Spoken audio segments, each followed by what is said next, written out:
Hello everyone. एक गांव में एक बनिए ने 100 रुपए एक किसान को इन्वेस्टमेंट के तौर पर दिए थे। यानी कि किसान को पैसों की जरूरत थी। और ये बात जानने पर बनिए ने खुद सामने चलकर उसे 100 रुपए ऑफर किए थे और कहा था कि तुम इनसे जो भी अपने खेत में फसल उगाओगे उससे मुझे कुछ हिस्सा दे देना।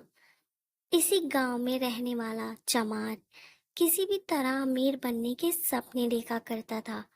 चमार ने कई लोगों से पूछा और अलग अलग तरीकों से जानने की कोशिश की कि आखिर अमीर बना कैसे जाता है, लेकिन कोई भी उसे संतोषजनक जवाब नहीं दे पाया। चमार हमेशा देखता था कि बनिया बड़े ठाट बाट से जीता है।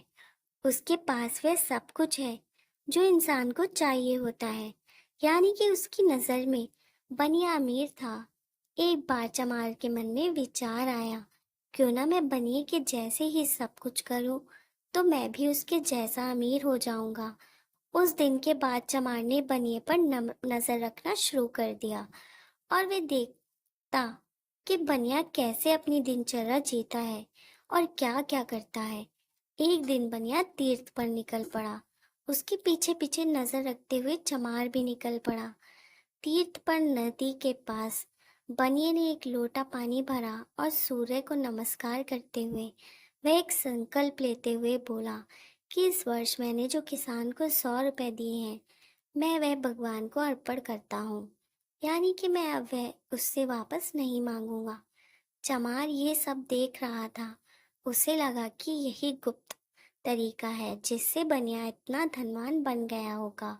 चमार के पास पैसे थे नहीं, इसलिए वह वहीं पर बनिए से मिला और उसे बोला कि वह की यात्रा करने आया है और उसे 100 रुपए की जरूरत है, इसलिए बनिया उसे 100 रुपए दे दे। बनिया चमार को जानता था क्योंकि वह उसी के गांव का था। फिर भी बनिया ने पूछा, तुम्हें किस लिए चाहिए ये 100 रुपए? चमार ने कारण नहीं बताया और बोला कि मुझे बहुत जरूरी काम है, आप बस मुझे पैसे दे दीजिए, मैं जल्दी उन्हें वापस कर दूंगा। बनिए ने चमार को 100 रुपए दिए और वहां से चला गया। बनिए के जाने के बाद चमार ने भी वही किया जो बनिए ने किया था। यानी कि उसने एक लोटा पानी लिया, सूर्य देव के आगे पानी अर्पण करते हुए वह बोला कि मैं बनिए से लिए 100 भगवान को अर्पण करता हूँ। चमार खुश होते हुए और ये सोचते हुए कि वह भी बनिए की तरह जल्द ही अमीर हो जाएगा, अपने घर लौट आया। फसल कट गई और किसान जिसे बनिए ने 100 रुपए दिए थे उसे काफी फायदा हुआ, इसलिए वह अपनी फसल का कुछ हिस्सा लेकर बनिए के घर आया। किसान बनिए से बोला, आपका 100 रुपए का हिस्सा इसमें से ले लीजिए, अगर आप चाहो तो कुछ ज्यादा भी ले सकते हैं। बनिया किसान से बोला, मैं यह नहीं ले सकता क्योंकि मैंने जो तुम्हें 100 रुपए दिए थे मैं भगवान के आगे संकल्प करके उनके नाम करके आया हूँ, इसलिए मैं उन पर मेरा कोई हक नहीं है। किसान बोला, लेकिन मैंने तो आपसे पैसे लिए हैं, इसलिए मैं तो आपको ज़रूर वापस करूँगा, लेनदार होने के नाते ये मेरा फर्ज है।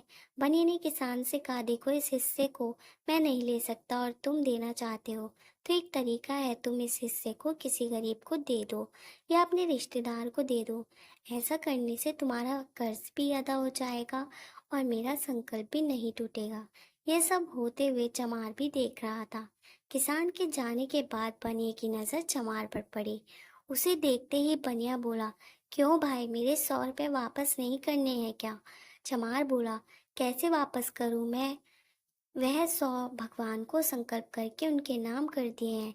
बिल्कुल आपकी ही तरह। चमार की बात सुनकर बनिया हंसने लगा और बोला, कैसी मूर्ख जैसी बात कर रहे हो? पैसे वह अर्पण किए जाते हैं जो किसी को दिए गए हो, वह नहीं जो किसी से लिए गए हो। किसी से लिए पैसे वापस समय पर देना यह लेने वाले की जिम्मेदारी होती है।